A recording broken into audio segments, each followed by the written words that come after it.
Tools of Destruction. Somehow I get the sneaking suspicion that it's going to be all the weapons and all the goodies that we can use to just absolutely slaughter people. Especially when they give you the M17 plus rating for blood and gore, intense violence. You know it's going to be good.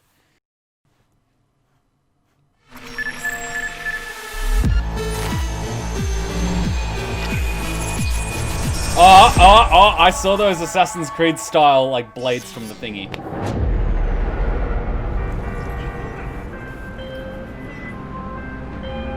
Hey V, I have a job for you. A client of mine is making an arms deal. He needs protection.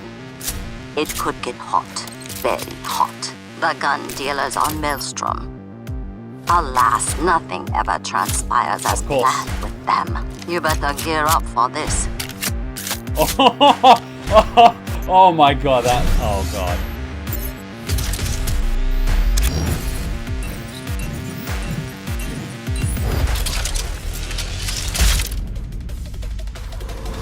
I'm sold. Alright, that's looking like Fallout.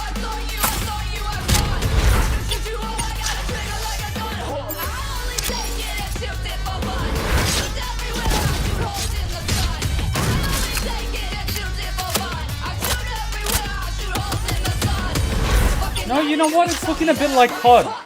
Battle Royale. Oh, damn it.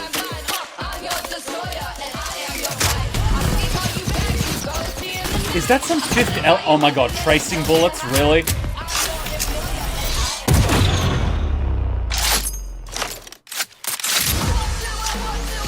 Of course.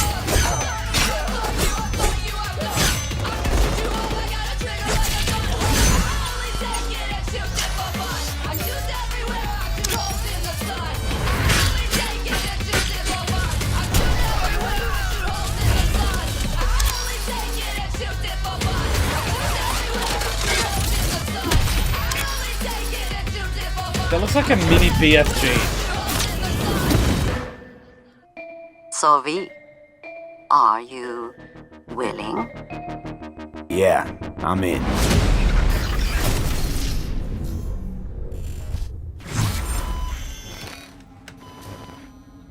Cyberpunk.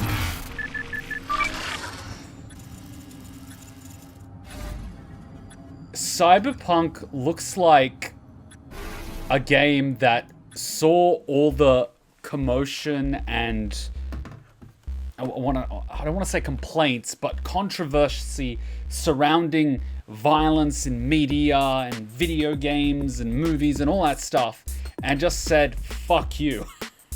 Honestly, that's what it looks like. It's like they complained about the violence of Cyberpunk, and then Cyberpunk's like, no, fuck you, the violence just went up by 25%. And then someone said something about, you know, sex or sexual references or, you know, stuff in video games, and they're like, fuck you, you can customize your genitals. Like, I'm not familiar with the creators, but it's the type of company that I wouldn't mind working for, because the Monday meetings seem like there would be a lot of fun.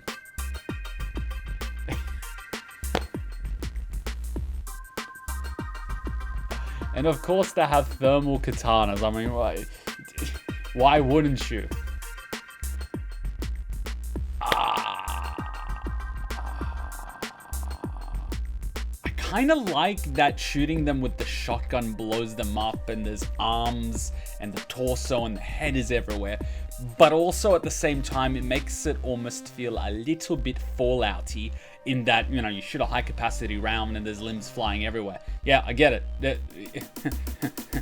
In some games, the body just falls on the floor no matter how high the capacity of the round is, and limbs all stay intact. And in other games, you shoot a 22 caliber round and, you know, the arm is over there and the leg is on the tree over there. I get it. I'm one of those people that would probably like the middle ground somewhere. I wouldn't mind if you're using a katana and, you slash and you hit the arm falls off, or things like that. I'd be totally cool with that. I just don't want it to be that every single weapon's, destructive capability is on 11. Because I would like the pistol to feel like a pistol, I'd like the shotgun to feel like a shotgun, and I'd like the 50 caliber sniper rifle to feel like a 50 caliber sniper rifle.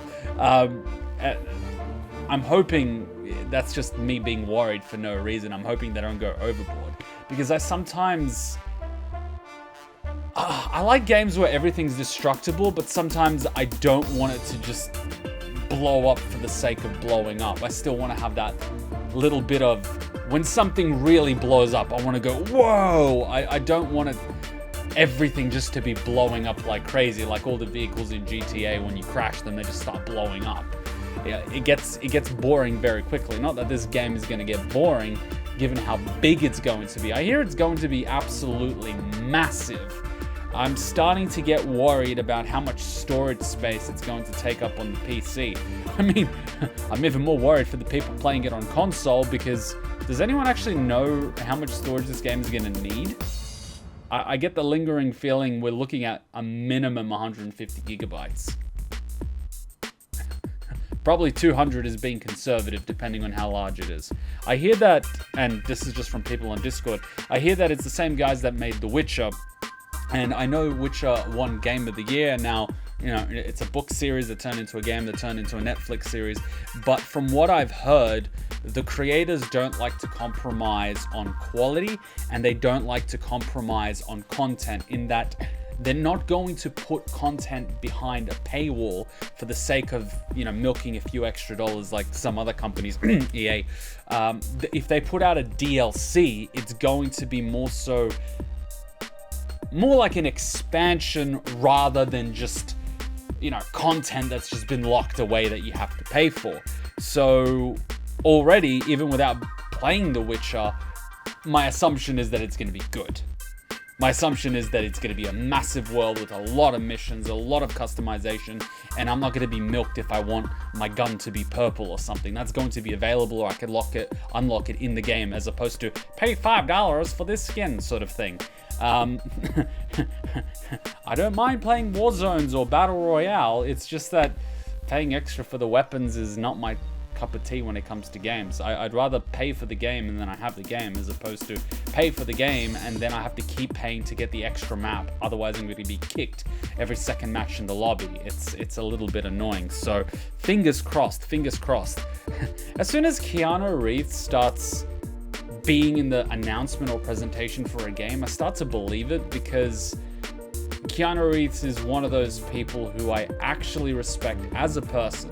He doesn't have the world's biggest social media presence personally, but he's got such a strong reputation of being such a nice guy, and he's gone through so much shit that when he starts endorsing or starts being involved in a project, I automatically assume that it's going to be good.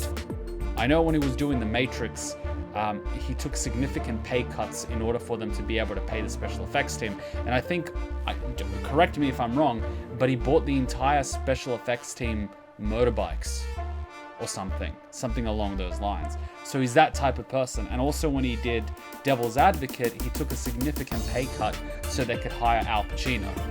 I mean, he's that type of guy. And he just donates a giant chunk of what he earns in movies to charities, to hospitals, and unfortunately his life has been filled with tragedy. So even though he's gone through all that shit, he's somehow stayed a good person. Which is why when he's involved in a project, I'm kind of like, okay, it's going to be a good project, because I know he's the type of person where if it wasn't good, he wouldn't want to be involved. Because obviously he's got skin in the game, it's his personal reputation, his personal brand. I don't think his reputation will be tarnished if a producer fucked something up, but at the same time, if he's putting some endorsement behind it, I really believe it. Speaking of which, I can't think of a Keanu Reeves movie that I don't like. Wait, I saw him in the opening trailer. Where the fuck is Keanu in the game? They haven't shown him since, have they? Well, this is the second trailer I've watched since that one, so I should probably go watch a few of the other ones. I saw they have like day 1, day 2. I'm gonna go watch those. I really need to watch those to try to see what's going on. But so far, so good. I want to clear out my calendar in November and December and half of January because this game looks like it's going to take up a lot of time. I better get all the dates out of the way now so I can play video games for 4 months. All right, I'm going to go watch the next one. If you want to chat more about this or see us play it, get your butts over to the Twitch. That's where we're going to be live streaming the game. I'm going to pop the link in the description. And I'm also going to pop a link to the Discord in the description. We actually have a thread there for Cyberpunk 2077. Don't spoil anything, but if you have any information or any trailers that I've missed, please just send a link there and I'll go watch it and react to it because I really want to get up to date before this game releases. Because I really want to play it.